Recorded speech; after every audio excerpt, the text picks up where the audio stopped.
My name is Rekha Chhabra. I am the professional expert for the Child Development Department here at Miramar College.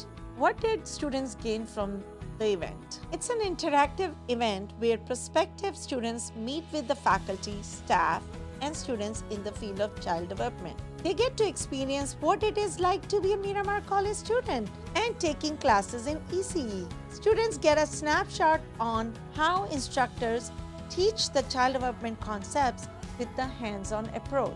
They give preview to our students interested in early childhood education and what careers they can achieve once they acquire certificates or degrees. Child development not only leads to teaching, but can also lead to professional roles in all levels of education, social work, mental health, the medical field, research, business, and many others. Events like Discover Your Passion gives an opportunity for the students to participate in ECE activities, take a tour of our NACI accredited Child Development Center, and other resources that are available for students to succeed in their goals.